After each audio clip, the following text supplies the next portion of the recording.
کبھی کبھی مجھے اس بات کا بہت گلٹ محسوس ہوتا ہے اور میں یہ سوچتی ہوں کہ میں اتنی عبادت نہیں کر پا رہی جتنی مجھے کرنی چاہیے یا میں کرنا چاہتی ہوں۔ لیکن پھر مجھے ایک بات کی سمجھ آ گئی کہ اللہ پرفیکشن نہیں دیکھتا، اللہ صرف نیت دیکھتا ہے۔ تو آج میں آپ سے شیئر کروں گی اپنی ریئل رمضان عبادت روٹین۔ اگر آپ بھی تھائرائیڈ یا کسی کرونک بیماری کا شکار ہیں اور آپ کو لگتا ہے کہ رمضان میں آپ صحیح طرح سے عبادت نہیں کر پا رہے تو یہ ویڈیو آپ کے لیے ہے۔ بسم اللہ الرحمن الرحیم۔ السلام علیکم ویورز۔ رمضان کا بابرکت اور مبارک مہینہ ہم سب کے لیے ہی بہت اسپیشل ہوتا ہے اور ہم میں سے ہر کسی کا دل چاہتا ہے کہ وہ زیادہ سے زیادہ عبادت کرے اور اپنے رب کو خوش کرے۔ لیکن جب آپ کی ایج زیادہ ہو جاتی ہے یا آپ کسی کرونک بیماری کا شکار ہو جاتے ہیں تو ہمیں اس حقیقت کو تسلیم کر لینا چاہیے کہ ہم اس لیول کی عبادت نہیں کر سکتے جو ایک ینگ اور صحت مند انسان کر سکتا ہے۔ جب میں انڈر 35 تھی اور کسی کرونک بیماری کا شکار نہیں تھی تو رمضان کے دنوں میں 5 وقت کی نمازوں کے علاوہ میں نفلی عبادت بھی کیا کرتی تھی۔ لیکن اب تو میں مشکل سے اپنی فرض نمازیں ادا کر پاتی ہوں۔ سحری کے وقت اٹھنا اور سب کے لیے سحری تیار کرنا میرے لیے اب ایک مشکل ٹاسک بن چکا ہے۔ فجر کی نماز میں زیادہ تر بیٹھ کر پڑھتی ہوں، اگر کبھی کچھ طبیعت بہتر ہو تو کھڑے ہو کر بھی پڑھ لیتی ہوں۔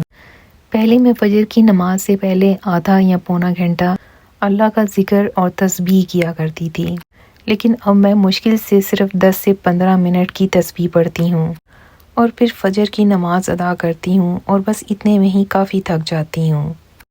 اور فجر کی نماز کے بعد مجھے ایکسٹرا نیپ کی بھی ضرورت پڑتی ہے۔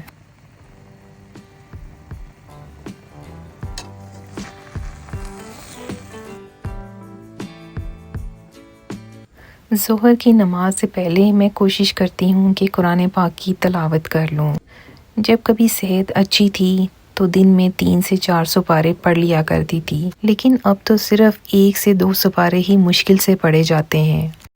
لیکن اچھی بات یہ ہے کہ میں اپنے ٹی وی پر یوٹیوب آن کر لیتی ہوں اور اس پر بھی قرآن کی تلاوت سنتی رہتی ہوں، اور روز کی تقریباً 2 سپارے میں یوٹیوب پر سنتی ہوں اور پھر ظہر کی نماز پڑھتی ہوں۔ لیکن ظہر کی نماز میں بھی میں صرف فرض ہی پڑھتی ہوں، اور سچ پوچھیں اتنی سی عبادت سے ہی میں تھک جاتی ہوں اور مجھے پھر سے ریسٹ کی ضرورت پڑتی ہے۔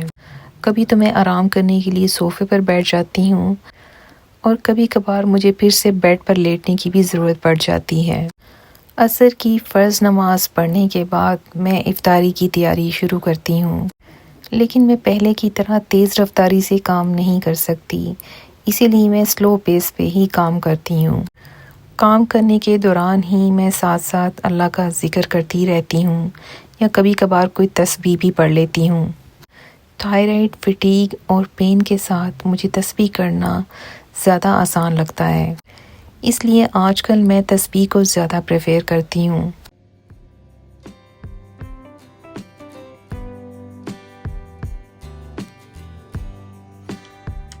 افطاری کے بعد تو بہت زیادہ ویکنس محسوس ہوتی ہے، تو میں مشکل سے ہی مغرب کی نماز ادا کرتی ہوں اور بس دل چاہتا ہے کہ بیڈ پر لیٹ جاؤں اور ساتھ گرم گرم چائے پی لوں، اور چائے پینے کے بعد مجھے اپنی طبیعت کچھ بہتر محسوس ہوتی ہے۔ میرا دل تو بہت چاہ رہا ہوتا ہے کہ مغرب کی نماز کے بعد بھی میں قرآن پاک کی تلاوت یا خود کروں یا پھر ٹی وی پر سن لوں، لیکن ایسا ممکن نہیں ہو پاتا کیونکہ مجھے عشاء پڑھنے سے پہلے کچن بھی کلیئر کرنا پڑتا ہے۔ پہلے میں رمضان میں تراویح نماز بھی پڑھا کرتی تھی اور ساتھ میں تہجد بھی پڑھ لیتی تھی، لیکن اس دفعہ تو آنیسٹلی میرے سے نہ تو تراویح نماز پڑھی جا رہی ہے اور نہ ہی تہجد پڑھی جا رہی ہے، لیکن میں یہ کوشش ضرور کروں گی کہ کسی طریقے میں تہجد ضرور پڑھوں۔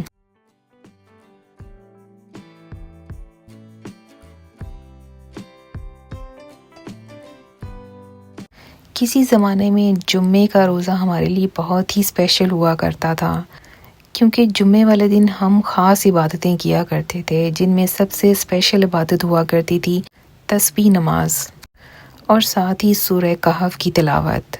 جب میری صحت کچھ بہتر تھی تو میں رمضان میں ہر جمعے تسبیح نماز اور سورہ کہف کی تلاوت لازمی کیا کرتی تھی، لیکن اب تو صحت ایسی ہو گئی ہے کہ پورے رمضان میں صرف 1 یا 2 دفعہ میں تسبیح نماز پڑھ پاتی ہوں، اور سورہ کہف کی تلاوت بھی میں یوٹیوب پر سنتی ہوں۔ میری عشاء کی نماز بھی رمضان میں شارٹ ہی ہوتی ہے، یعنی میں صرف فرض نماز ہی پڑھتی ہوں۔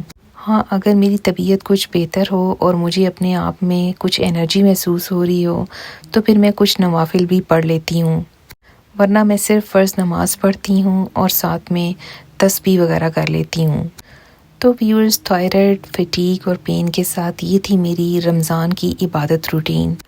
اگر میری یہ ویڈیو آپ کے ساتھ ریلیٹ کر رہی ہے تو ویڈیو کو لائک، سبسکرائب اور شیئر ضرور کریں، اور مجھے کامنٹس میں ضرور بتائیں کہ آپ رمضان میں کون کون سی عبادت کرتی ہیں، اور یہ بھی بتائیں کہ اگر آپ تھائرائڈ یا کسی کرونک بیماری کا شکار ہیں تو آپ کی عبادت کی روٹین میں کیا چینجز آئی ہیں اور آپ کس طرح مینیج کرتی ہیں۔